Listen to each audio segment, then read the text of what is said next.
Meanwhile, Republican presidential candidate Nikki Haley, who has called for mental competency tests for lawmakers over the age of 75, was asked about McConnell's latest health scare. Here's some of what she said to Fox News yesterday. It's sad. No one should feel good about seeing that. Any more than we should feel good about seeing Dianne Feinstein, any more than we should feel good about a lot of what's happening or seeing Joe Biden's decline. What I will say is right now the Senate is the most privileged nursing home in the country. I mean, Mitch McConnell has done some great things and he deserves credit, but you have to know when to leave. That is why I'm strongly in support of term limits in this country. I think that we do need mental competency tests for anyone over the age of 75. I wouldn't care if they did them over the age of 50, but these are people making decisions on our national security. They're making decisions on our economy, on the border. We need to know they're at the top of their game. You can't say that right now looking at Congress. So Jen Palmieri slightly less gracious there from Nikki Haley than was President Biden to Mitch McConnell, calling the Senate a nursing home. But she's making an argument for term limits that are getting a little bit more traction anyway. Is it your sense that that may go anywhere? And then number two, how much do you think, knowing Washington as well as you do, there are private conversations among Senate Republicans about what comes next after Mitch McConnell, about whether perhaps he should at least maybe not give up his seat, but step aside from his leadership role? Yeah. We have term limits. They're called elections. And voters get to decide who they support, and they know how old people are when they vote for them. California voters understood how old Dianne Feinstein was when they reelected her, and they chose to reelect her. And this idea of a competency test. Imagine, it's hard to think about how fraught that would be. Recall Trump's doctor from 2016 who gave him, how would you do something like that? It's her attempt to make age a larger point. But in terms of what's going on with the Senate, there's a lot of concern about McConnell has been a very effective, use that word, deliberately effective leader.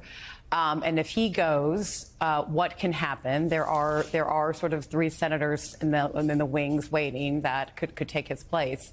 But having this happen a second time, I think that there is chatter in the Senate that there may be time to make a change. Whether or not you can execute on that before the end of the year, but it's difficult to imagine how that plays out.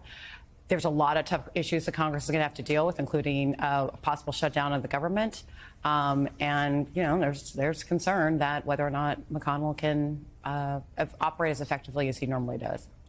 And certainly, to Jen's point, having it happen a second time changes the seriousness of this. It can't just be explained away as a one-off dehydration. And McConnell did receive that note from the Senate attending physician yesterday, but certainly Sam Stein, people we've been talking to in Washington, they're not sure they all buy it. They're Democrats and Republicans alike are really concerned as to whether McConnell can keep his post, maybe his seat, but leadership is a different area. So talk to us a little bit about how things could change if he were to step aside. We've reported, how the White House views McConnell, once a real Democratic villain, but now as an important partner.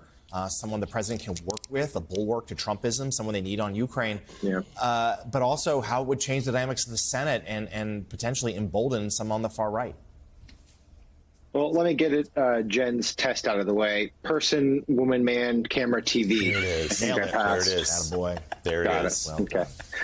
This allows me now to address Jonathan's point. Yeah, go ahead. So, John, you bring up a very valid, kind of interesting point here, which is that McConnell obviously 10 years ago was a supervillain for Democrats. The blockading of Merrick Garland's Supreme Court nomination, clearly sort of the pinnacle of obstructionism for Democrats. His vow to not let Obama have a second term in his first term. Again, another emblem of how he was a thorn in their side. But since then, in this Trump era, especially for this White House, he's become, I wouldn't call him an ally, but an occasional ally. He was there on the infrastructure deal. He's given cover to Biden on a few other legislative propositions, including that modest gun reform legislation. But more than that, he's kind of been a bit of a bulwark against Trumpism, and of course there for Ukraine funding. And I think it's important for people to understand there is a very actually tight personal relationship between McConnell and Biden. I mean, Biden spoke at the McConnell Center in Kentucky shortly after that first debt ceiling fight in 2011 to praise the then minority leader for being a partner. And that was during the bad days.